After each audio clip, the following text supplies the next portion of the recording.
So whenever I'm going to make something that needs a tool steel, I go through my small pile. This is a piece of that VG10 stainless, this piece of O2.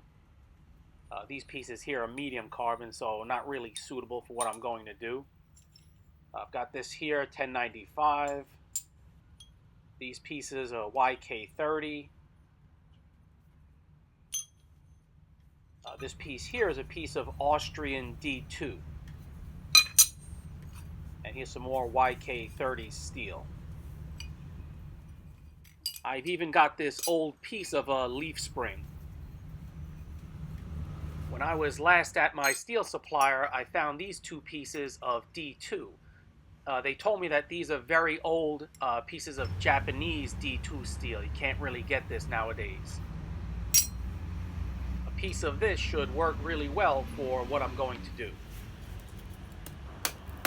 I decide to fire up the baby charcoal forge.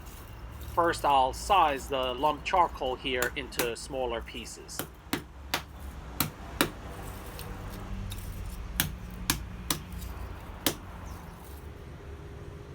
So today I'd like to make a sort of paring style woodworking chisel.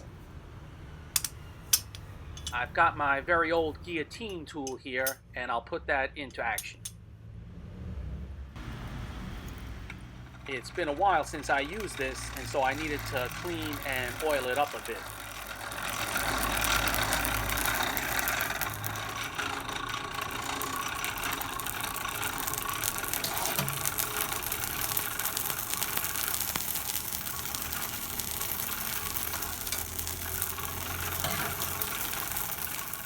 Doesn't that sound nice?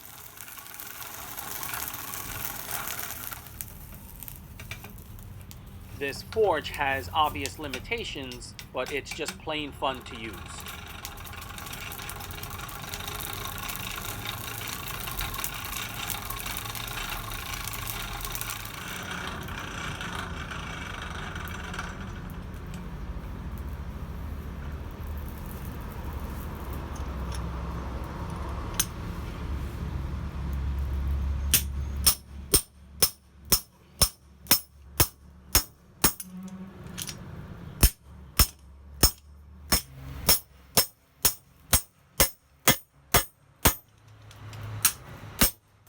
I need to give a big shout out to DK Wolf and Jacqueline Dumas for their recent generous donations to the channel.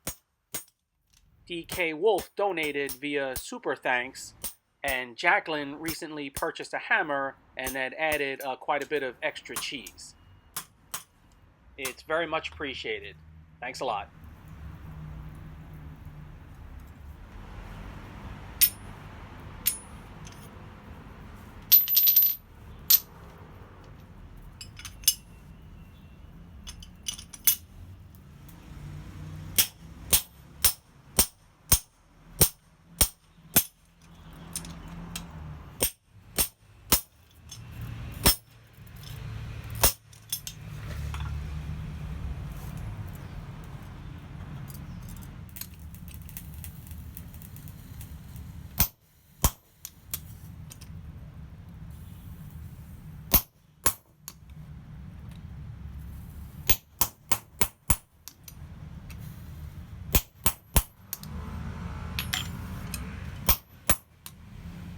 Since I'm cutting D2 steel, I'm just taking it a little bit slower.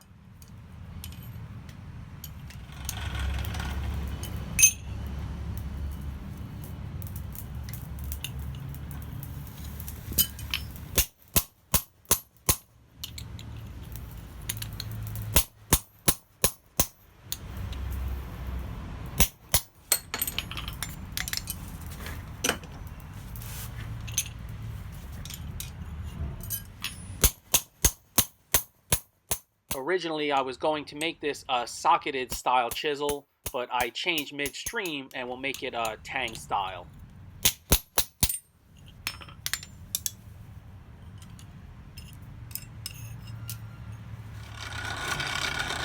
The charcoal gets consumed really quickly.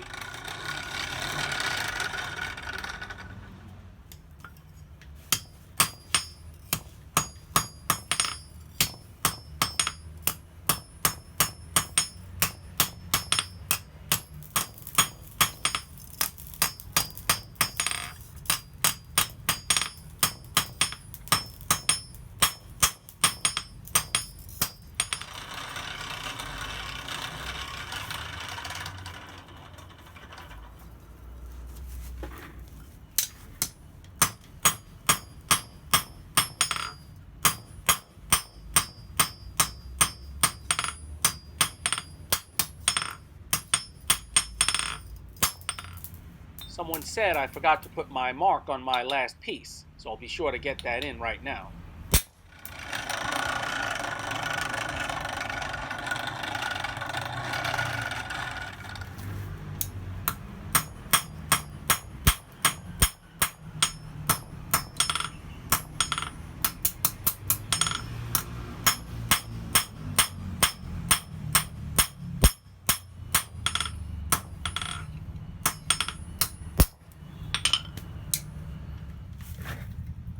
I want to put a little bit of hollow on the bottom end of this chisel to make flattening a little bit easier. So I'm at that point where I don't want to add any more charcoal. I don't have many more heats to go. But it's hard for me to get a lot of heat with the minimal amount of charcoal, though I'll make do.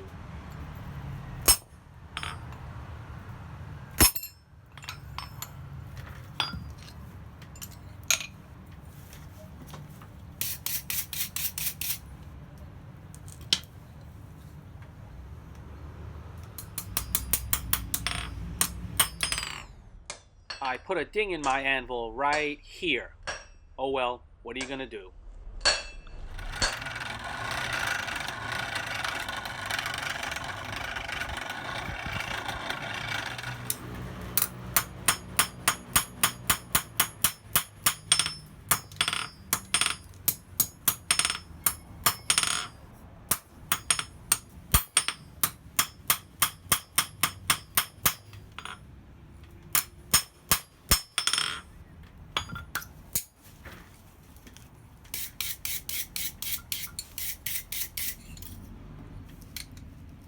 The tang is a little heavy on one side, but I'll work on that via grinding.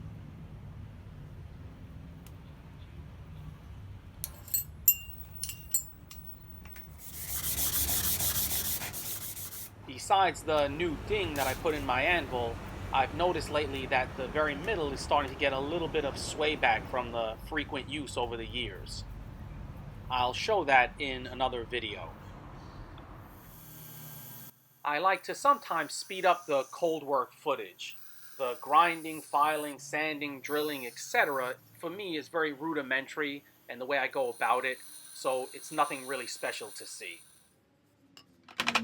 Like I remember back in the day in science class, once you know a scientific formula, the rest is just arithmetic. Something similar to that.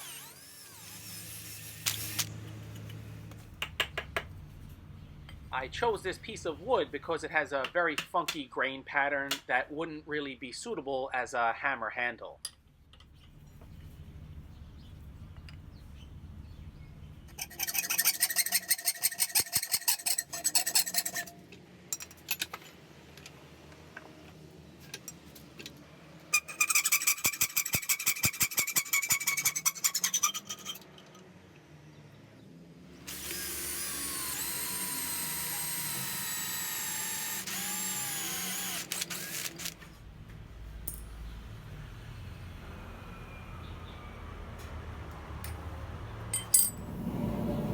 I heat that piece of copper up and force the tang into it. And of course it wouldn't be a GS Tongs video if I didn't get my hairy arm in the way once or twice.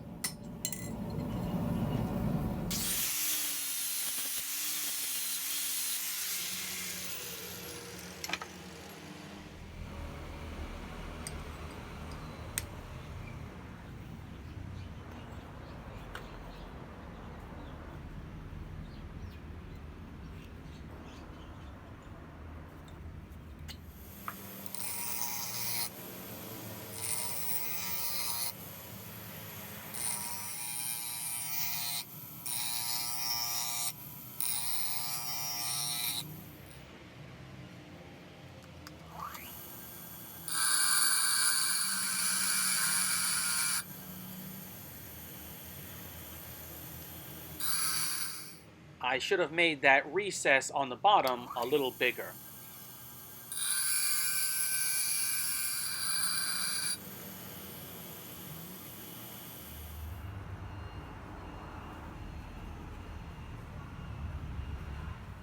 So this is a pretty old and used batch of oxalic acid, And I'll just throw this chisel in there just for an hour or so.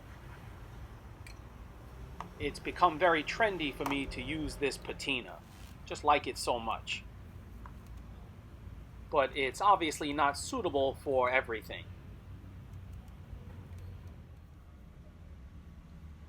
On this piece, the patina really lends it an antique look.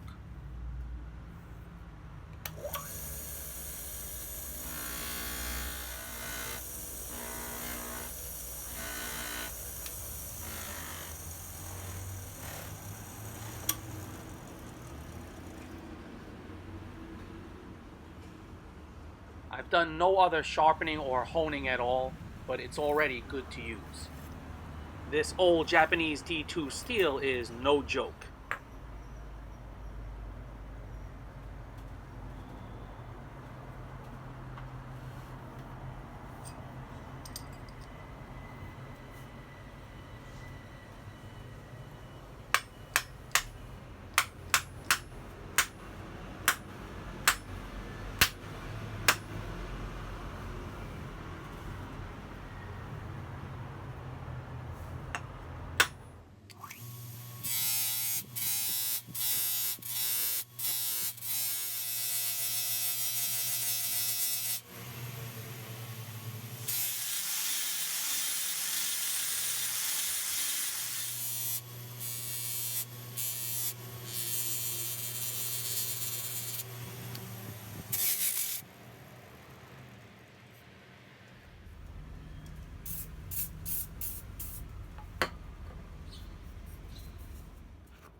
So the reason I say heirloom chisel is because it's got character from forging, it's one of one, it's made from very high quality steel, and is the sort of tool that you could pass on to someone, sell, or give as a gift. I hope you've enjoyed this one. Big thanks to my supporters, and I'll catch you guys next time.